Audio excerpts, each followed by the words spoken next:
পুনৰ ৰঞ্জিত দাসৰ বিৰুদ্ধে সৰব হাগ্ৰামা মহিলাৰী আৰু মাজুলীৰ ৰঞ্জিত দাসক কটাক্ষ হাগ্ৰামা মহিলাৰীৰ ৰঞ্জিত দাস নামতহে বিজেপিৰ সভাপতি বুলি কটাক্ষ কৰিছে বিটিসি প্ৰধানগৰাকী আৰু ৰঞ্জিত দাসৰ কথাৰ মূল্য নাই বুলি স্পষ্ট কৰিছে হাগ্ৰামাই ৰঞ্জিত দাসৰ কথা বিজেপিৰ দলীয় কথা নহয় বুলিও মন্তব্য হাগ্ৰামা মহিলাৰী আৰু দাসৰ স্থিতি লঘু কৰিলে হাগ্ৰামাই জনাইছো ৰাজনৈতিক বাগযুদ্ধৰ খবৰ পুনৰ ৰঞ্জিত দাসৰ বিৰুদ্ধে সৰব হৈ উঠিছে হাগ্ৰামা মহিলাৰী মাজুলীৰ ৰঞ্জিত দাসক কটাক্ষ কৰিছে হাগ্ৰামা মহিলাৰী ৰঞ্জিত দাস নামতহে বিজেপিৰ সভাপতি বুলি কটাক্ষ বিটিসি প্ৰধানগৰাকীৰ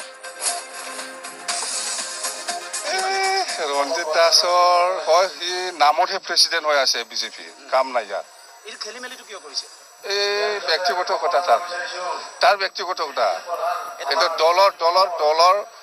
দলৰ সিদ্ধান্ত নহয় যদি ৰঞ্জিত দাসে আজিও ক'ব পাৰে অহাকালিও কিবা কিবি ক'ব পাৰে তাৰ ব্যক্তিগত কথা ৰঞ্জিত দাস ডাঙৰীয়া অসমৰ বিজেপিৰ প্ৰেসিডেন্ট হ'ব পাৰে কিন্তু কথাৰ মূল্য নাই তাৰ ৰঞ্জিত দাসে কৈছে অহাবাৰ জিকি এই কাম নাই এইবিলাক এই এমএলএ জিকিব না নাই দিগদাৰ আছে তাৰ ৰঞ্জিত দাসে নেক্সট বাৰে এমএলএ জিকিব না নাই তাৰে দিগদাৰ আছে বেছি ৱাৰ্নিং দি নাথাকে মোক ৱাৰ্ডো দিছে ৰঞ্জিত দাসৰ হয় হি নামতহে প্ৰেসিডেন্ট হৈ আছে বিজেপি কাম নাই ইয়াত এই খেলিমেলিটো কিয় কৰিছে এই ব্যক্তিগত কথা তাৰ ব্যক্তিগত কথা এটা দলৰ সিদ্ধান্ত নহয়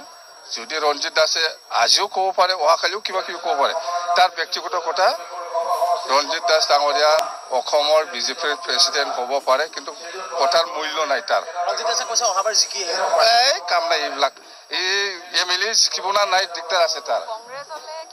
ৰঞ্জিত দাসে নেক্সট বাৰে এমএলএ জিকিব না নাই তাৰে দিগদাৰ আছে বেছি ৱাৰ্নিং দি নাথাকে মোক ৱাৰ্ডো দিছে